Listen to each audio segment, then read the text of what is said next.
So hello guys, কেমন আছেন আপনারা? আশা করি ভালো আছেন। তো আমিও ভালো আছি। আজকে আমি আর নাতি বের হয়েছি একটু ব্রিজের দিকে। আমাদের বাড়ি থেকে কিছু দূরে এই ব্রিজটা, তো আমি আর নাতি মিলে বেরিয়ে গেলাম তার বাপের গাড়ি নিয়ে। আজকে চারিদিকের পরিবেশটা অনেক সুন্দর ছিল, আর নাতি তো ফুল হিটে গাড়ি চালাচ্ছে। হঠাৎ যদি কেউ সামনে পড়তো তাও নাতি উড়িয়ে দিত। এবং এরকম করতে করতে আমরা ব্রিজের ঢালে পৌঁছে গেলাম। তো এই ঢালটা অনেক খারাপ একটা ঢাল ছিল, গাড়ি নিয়ে উঠতে অনেক কষ্ট হচ্ছিল আমাদের। কিন্তু তারপর নাতি 2 গিয়ার মেরে ব্রিজে উঠে গেল। ব্রিজের দৃশ্যটা অনেক সুন্দর ছিল, 2 দিকে নদী এবং মাঝখান দিয়ে ব্রিজ। এই অ্যাম্বুলেন্সটা দেখে নাতি বলে এই অ্যাম্বুলেন্সটা নাকি ওকে নিতে আইছে।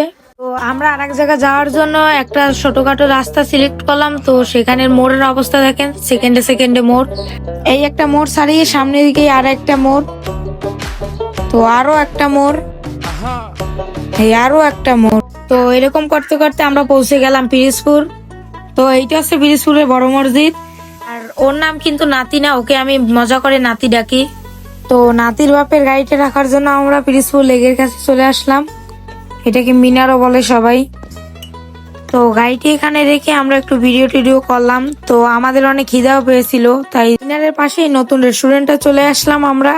আর দুজনে 4টা চিকেন সিঙ্গারা নিয়েছিলাম। তো এখান থেকে খাওয়া দাওয়া শেষ করে আমি গাড়ি নিয়ে চলে আসলাম একটা অ্যাকুরিয়ামের দোকানে। তো এখানে বিভিন্ন ধরনের মাছ ছিল, যেটা দেখি সেটাই আমাদের পছন্দ হচ্ছিল। এবং এখান থেকে আমরা 2 জোড়া রেড মলি নিয়ে নিলাম, যা দেখতে অনেক সুন্দর ছিল। এবং তারপরে আমরা বাড়ির দিকে রওনা দিলাম, কারণ অনেক সন্ধ্যা হয়ে গেছিল। তো আশা করি সবাই ভালো থাকবেন।